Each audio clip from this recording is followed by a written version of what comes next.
Good times. Oh, yeah. Hey, folks, thanks for tuning in to the Band Podcast. I'm your host, Mike Lafferty, and here is our contractually obligated intro music.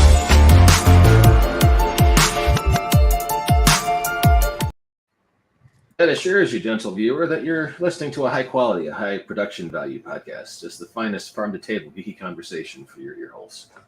And here with us today, we have the charming and personable Andrew Collis of the Gen X GM podcast. How you doing, sir? It's not a podcast, but thank you. It's nice to be here. All right. How should I refer to it accurately? It's just a bunch of people who kind of get together and talk to things. It's just a YouTube channel, man. It's a YouTube channel. We're not formal like you fancy pants Banff people. Yeah, one time he just said, "Hey, you want to get on and talk?" And it's just that's what we What's did. the topic? I don't know. Whatever we stumble upon. Let's find out. Okay. Now you got the benefits of my chair. Hang on. There you go. You like that? There you go. That's the benefits of my Squeaky chair. It's on its last legs. Hi, everybody. I'm on vacation for 2 weeks, but apparently I'm here tonight, so that's cool.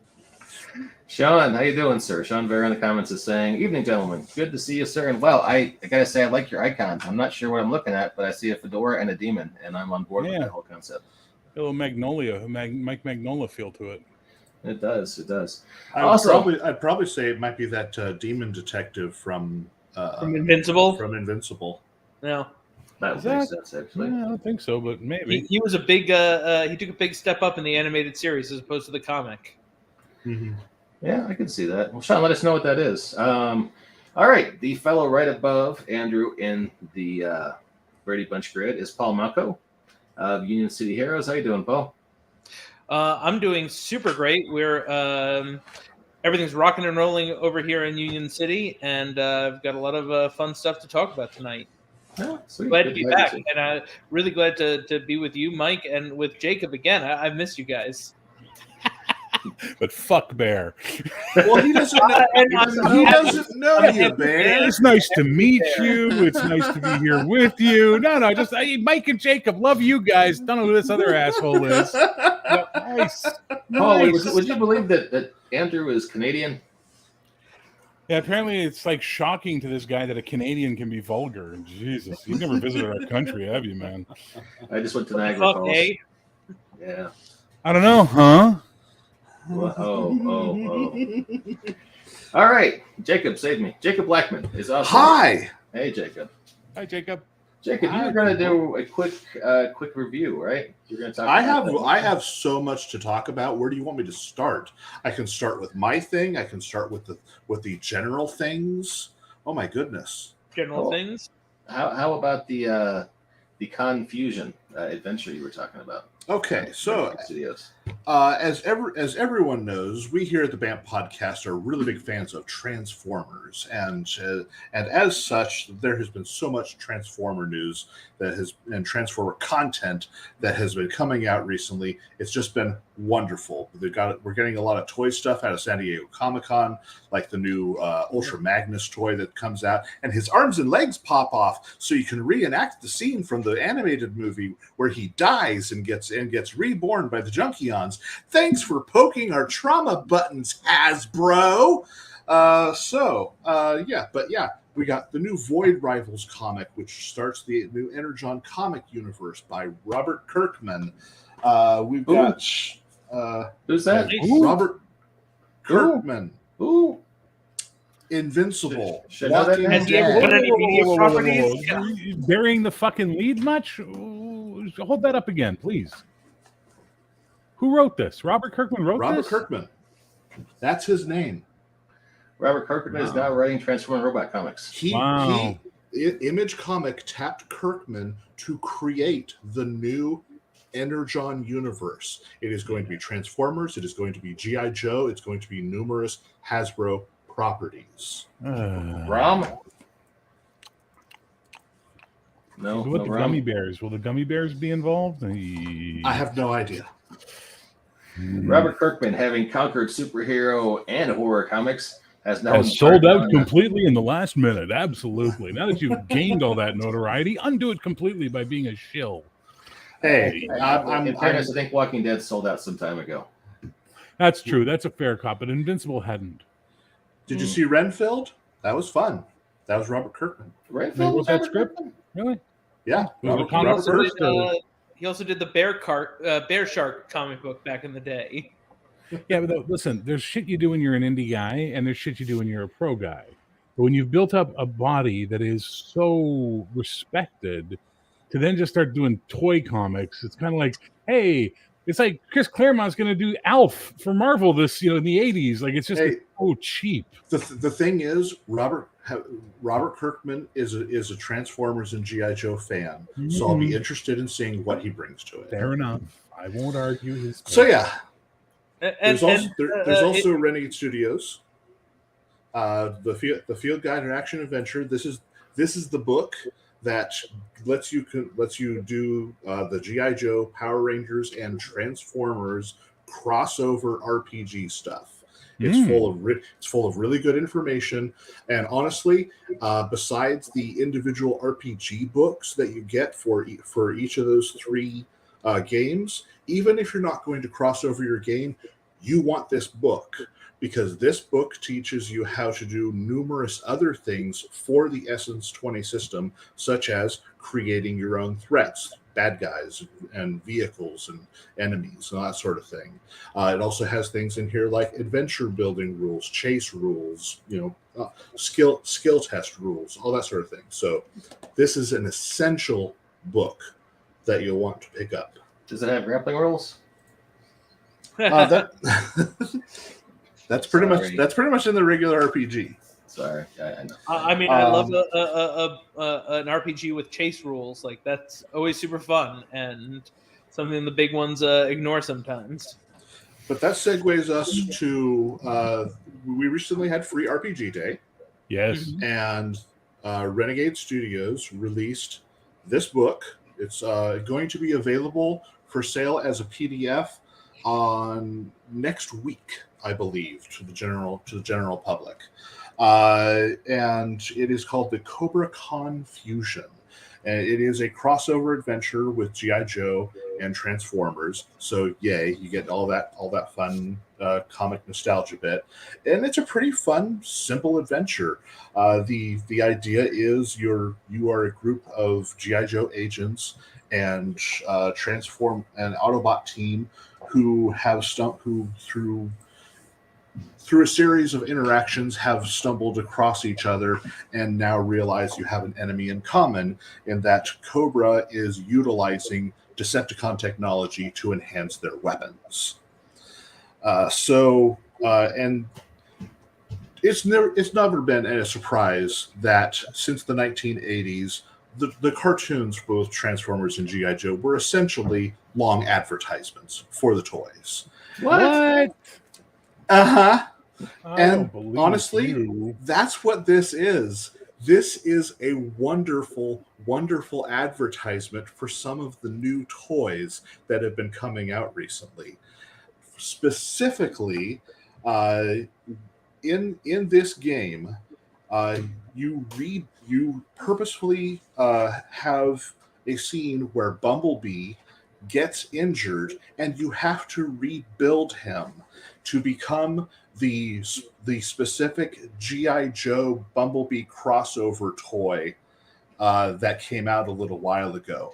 There's a barcode on the back of the adventure. You can scan it in, and you can get a PDF for all the pre-gen adventures. And the Bumblebee character for the adventure is that specific toy. Wait! They don't give you the pre-gen characters. You have to scan in. You have to scan in the code to get the pre-gen. Yeah, and the big boss enemy at the end of the adventure is the Megatron Hiss tank. So yeah, this is a delightful little homage to toys and all that sort of thing. I applaud Ryan Costello for his adventure. I love it.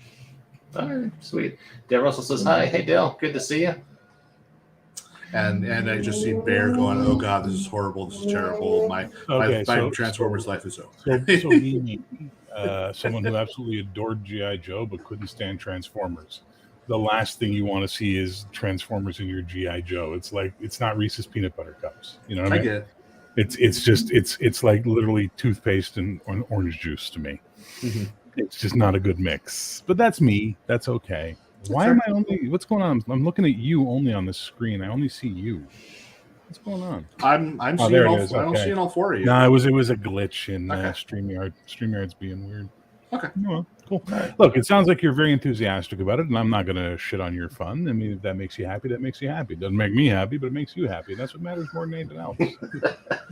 Well, I That's mean, like- it sounds like it's targeting a very specific segment of the fan base, right? And that's one that Jacob's definitely a part of. I don't know, maybe Mike too, but like, your love of Transformers is epic and well known, Jacob. So it sounds like this is really, you're squarely in the Venn diagram of everything they're going for here. Oh yeah. The only reason I did not get those Megatron and Bumblebee toys is based on reviews from toy collectors that I trust.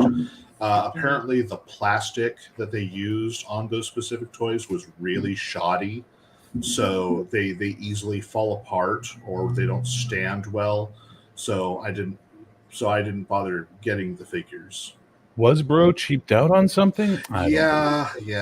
know. It never happens. They're a Unfortunately, pinnacle of quality. that's a really big problem with and here's where I'm going to shit talk Hasbro a little more. That's been a big problem with Jacob, the characters. I don't want to see Pinkertons coming through your door and batting you about the Hasbro, shoulders. we are calling you out on the quality of your toy plastic. Do better. For instance, I also collect Mattel toys for He-Man. The Mattel toys for He-Man have been amazing. Their plastic quality is spectacular. Yeah. Do I haven't better. heard Mattel in the news lately about sending Pinkertons to anyone. Could be because Mattel's not an asshole corporation. They're just a regular corporation. Crazy concept. Well, hey, And that's pretty much all that I have to talk about on Transformers. I have other things to discuss, but I'll let other people have the limelight for a little while now. well, that's cool. Andrew, you mentioned in the private chat you had something you wanted to talk about. So why don't Well, we it's not that I have something I want to talk about. It's just I have something I can talk about really fast. Let me just see if I can present like a mandrill. Hang on. Like a Window, mandrill. entire screen. There it is. Okay, I'm going to share this with you. You can pop it up if you want there, Mr. Lafferty. Yeah. So this happened, and it is happening. What is it? That remains to be revealed. I'm not going to spoil anything for anybody. It will be on my YouTube channel for sure. Bear the Gen X GM. And as Chris Rakowski of Basic Action Superheroes fame called it, the deepest of cuts, and it is a pretty deep cut. If you get the deep cut on this one, you're in the right generation. If you don't get the deep cut on this one, well, you're missing out on a good deep cut. But I won't say what it is. I won't say what's going to happen, but hopefully it'll be enjoyable for people who want to come by and check it out. And that's it. That's all I have to say. Well, I sometimes watch old Western TV shows with my dad, so I do get. Oh, you get the deep cut, exactly. Was this having anything to do with the Broadsword RPG you've been working on? Bastard Sword, thank you. Bastard Sword, sorry.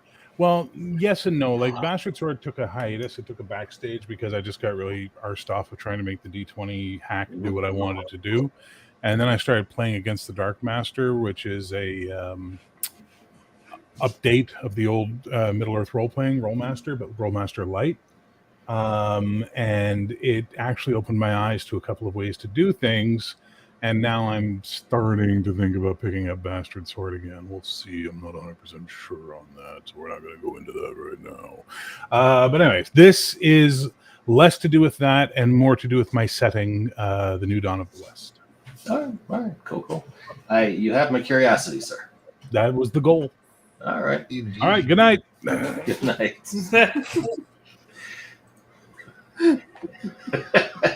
Bears out. He said his Thank you, say. good night. Thank you, Los Angeles. Good night. I did some high quality pimping, and now I'm running for the cheap seats. All right. I'll stick around. I appreciate it. So, Paul, let's talk about your thing. Yeah. I'm sharing the image. And for those of us who are enjoying the podcast over iTunes, we have a very lovely, I want to say border collie, humanoid. I came across this picture earlier today on social media, and I was like, this is you, Paul? Oh, wonderful. Worlds Collide, a new epic fantasy adventure module featuring a compellingly classic quest with a unique sci-fi twist. Coming soon to Kickstarter. So fill us in here, sir. What do you have going on? Yeah, so this is an idea I've been sitting on for a while now, like honestly a couple of years.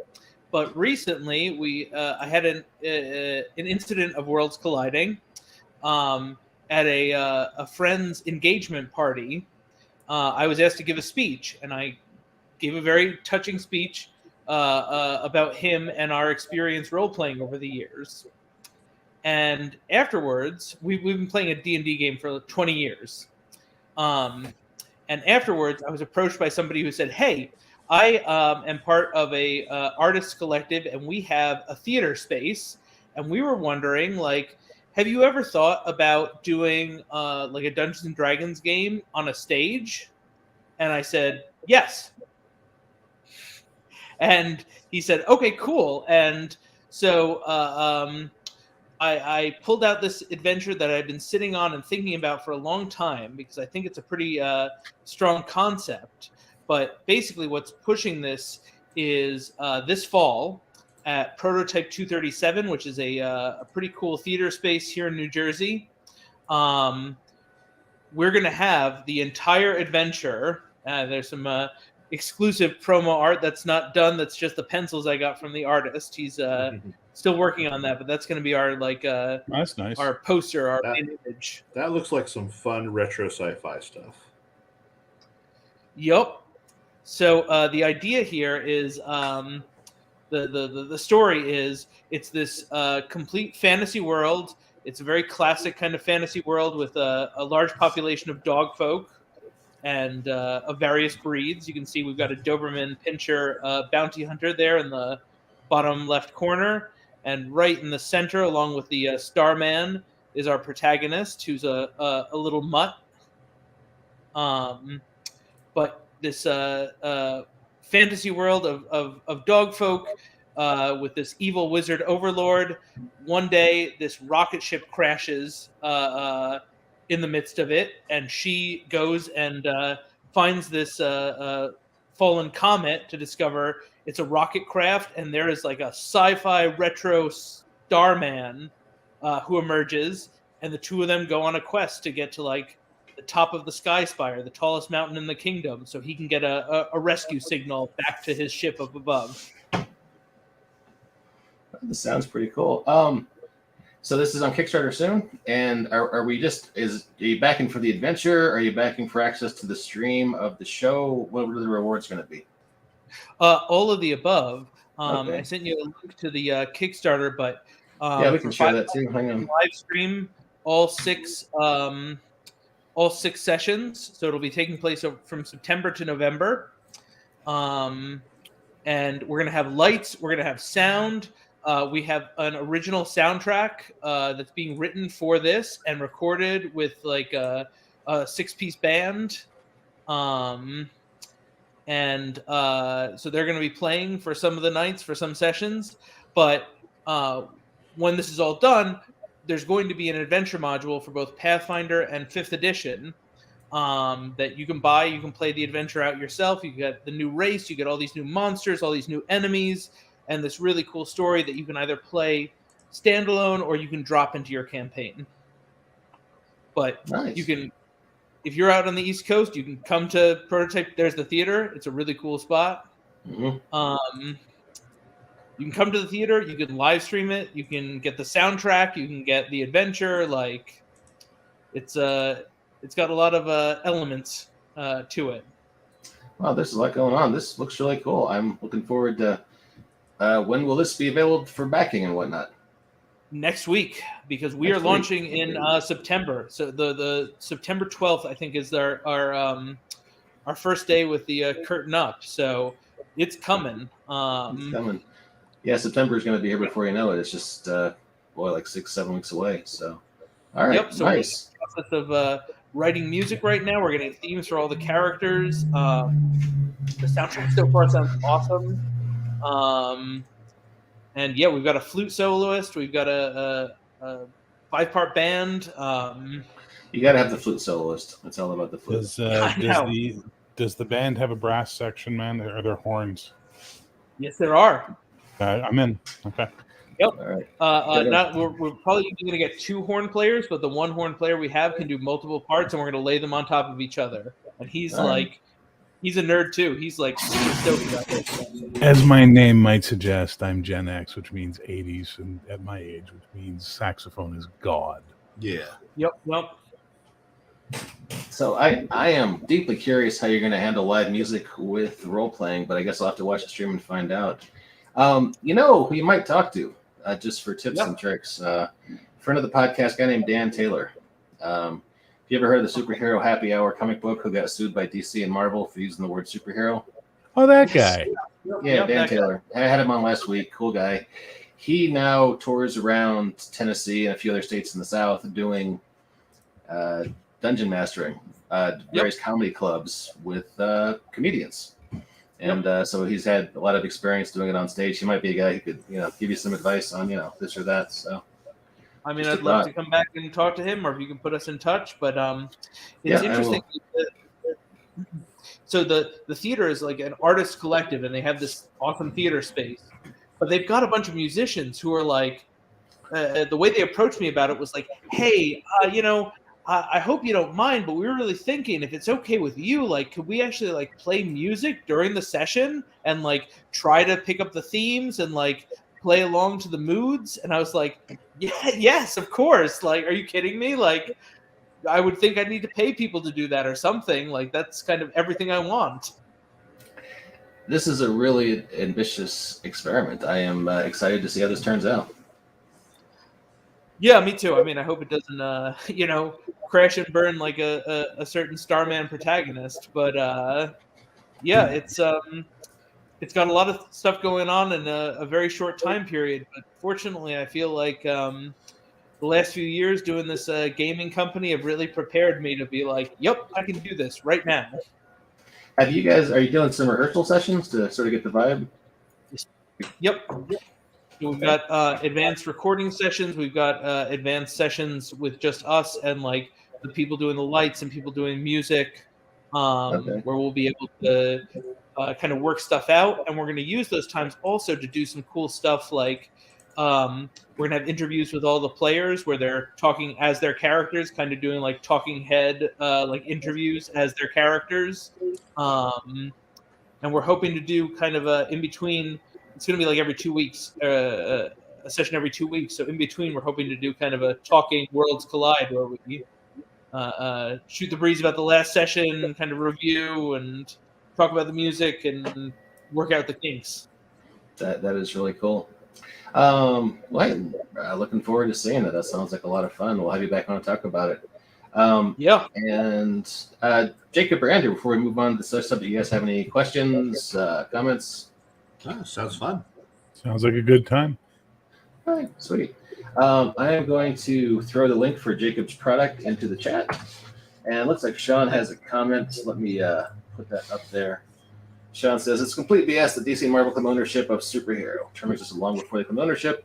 Choose by multiple Golden Age publishers. Yes, you're correct. But it violates copyright law. Actually, the idea that two companies are holding a joint copyright violates American copyright law in a big way. Yet somehow it gets overlooked because they're Marvel and DC. Weird. You know what I mean? Just weird.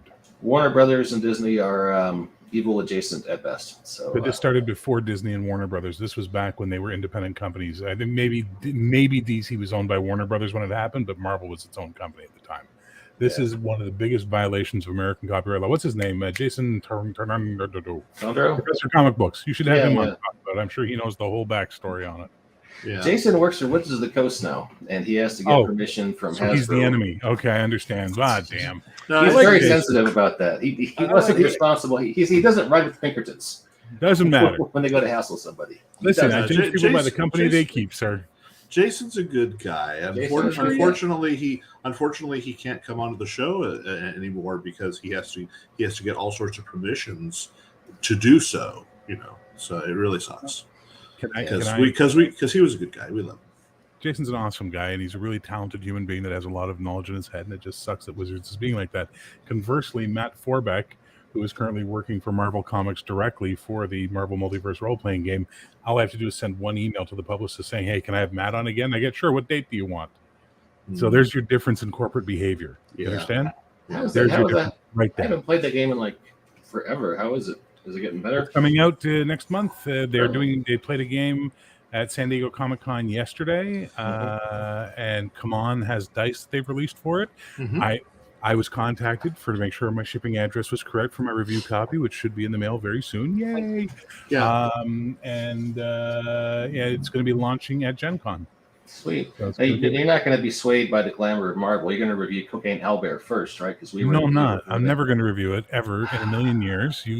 Listen, your little 50-cent checks, don't cut it, sir. Don't cut it.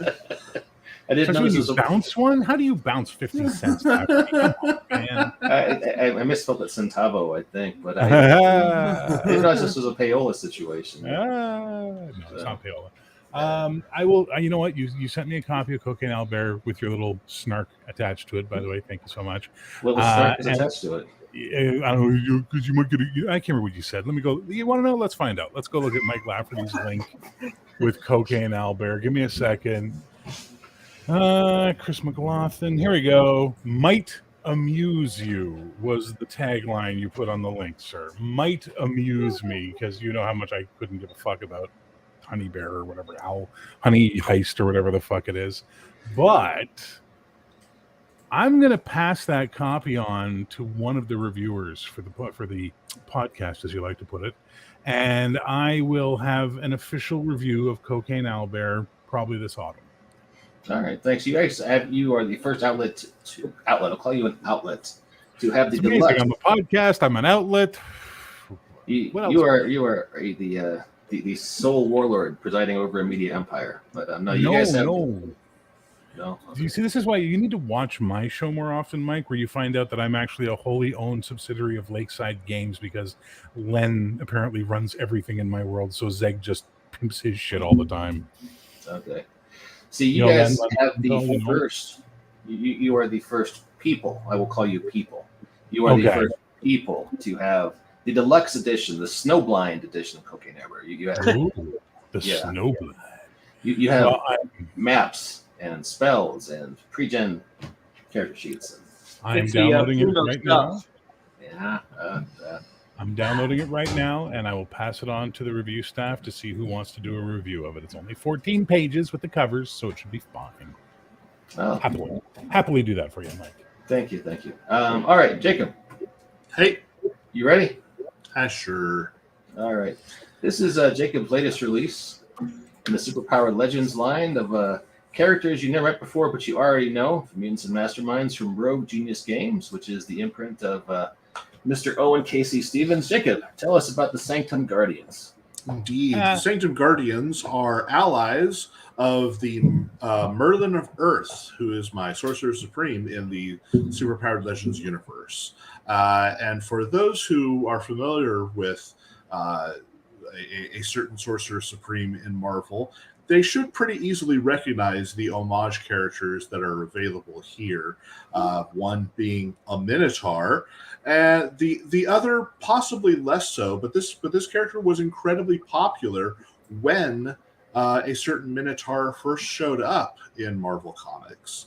They are an empath character who in this series is called Luster because of her glowing aura, lustrous ability, and in the context of Superpowered Legends, the mystical sanctum that the Merlin of Earth holds, much like a TARDIS, is bigger on the inside, and it is a magical labyrinth. And who do you get to guard labyrinths? That would be Minotaurs. So what's that? Not David Bowie. No. Okay, sorry. Go ahead. No, it's not David. Wow. I didn't hear what you had said. Because there was an audio crackle there on my end. But sorry, no, not David Bowie, not goblins. I went with Greek mythology, and it's a minotaur. And honestly, I like the concept of minotaurs being the guardians of the mystic sanctum, and so they can Brayford in this context can manipulate the sanctum and go to any room because he just knows the sanctum so well, and so can guide his allies through it easily. Whereas if enemies attempt to invade the mystic sanctum, they're going to have a very difficult time. It's going to be a hellish labyrinth maze for them, full of insane traps and magical calamity. My dad's garage is exactly like that. So and considering the Mystic Sanctum also holds all the dangerous artifacts and cells for evil villains that the Merlin of Earth contains, he has to have defenders of the Sanctum while he's off, fighting evil forces in other dimensions. And these are the people who guard said Mystic Sanctum. Three things I want to say. Yes. One, excellent deep cut on the green suit, by the way. Thank you. I was really hoping people would get in touch with the character with the color of the suit.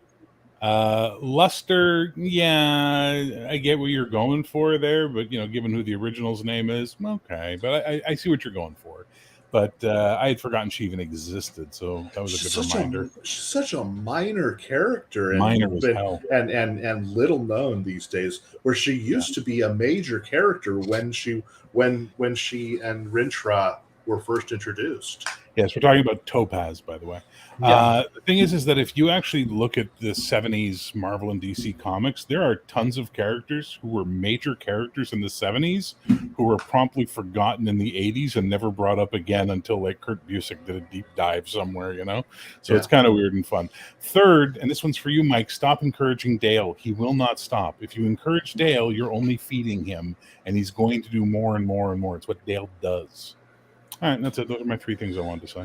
So we're getting closer and closer to the end of Superpowered Legends individual products. I've got maybe a dozen more individual products that I'll be working on. The biggest of which are a villainous collection of snake-themed villains. And after that, it's a few others, and then we'll be moving on to Volume 2 of the Superpowered Legends source book, which will pretty much wrap up the universe. I'm hoping we can get that done sometime around the turn of the year.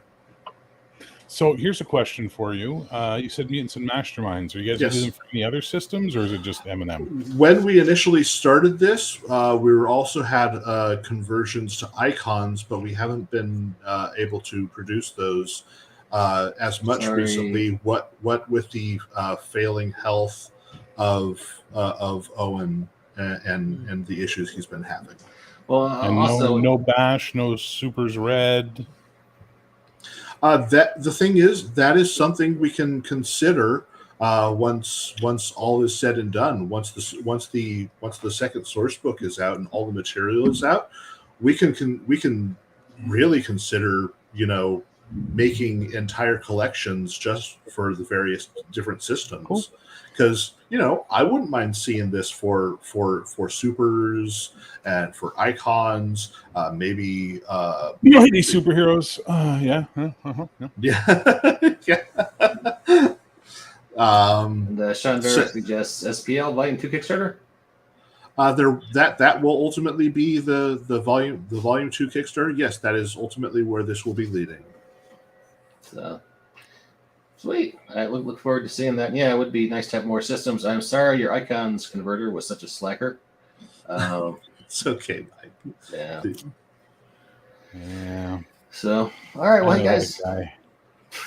this has been a pleasant chat. Any closing thoughts or quips before we call it a night? I If got you nothing. enjoy content like this, please support the BAMF Patreon. That way we can get more fun, interesting conversations with bearded, balding men and all that sort of thing. Paul has all kinds of hair. Look Time to at get him. rid of this. I'll trim some back for next time. I will say You're- the same I grew thing the I beard say out all to the fit time. in, but Enjoy that hair back while up you top. can. Yeah, Paul. seriously, kid, just enjoy the hair while it exists. Like, grow it out long, beautiful hair, flowing locks. Just become a hippie and enjoy it while it lasts, because it will leave you. And then when it leaves you, you will have to do like us, become balding old men. And trust me, George Carlin was wrong. We have to shave our heads. It's just the way it is. That's not hair. That's a strategic retreat to your ass. Mike is good. Look at that. I'm sorry, what was you talking about? I'm sure when you're in your 20s, you had Daryl Hall hair, but now I don't know, Mike Nelson. I have nothing to show. I have nothing to promote, and as always, do not subscribe to my YouTube channel. Just ignore me. I don't exist. I'm not a thing. But go to Paul's Kickstarter when it starts and back that, because that's where your money should go, and that's where your support should go, into people who are actually creating stuff as opposed to people who just run their mouth for 2 hours on a camera. Much better use of your time and effort. Fair enough. I appreciate that. I'm going to echo that. I really hope everybody out there sounds like they're interested in what we're serving up. The game, I anticipate being awesome. Seeing it on stage live. The adventure module is going to be real fun. If you're a beginner or a veteran, Pathfinder 5th edition. Check it out. It's cheap. We're really doing this really to put out something awesome and fun, and check it out when it's out next week. Sweet. We will be looking for it. Thanks everybody for coming out, and thanks to all our commenters, and we'll catch you next time on the BAMF Podcast.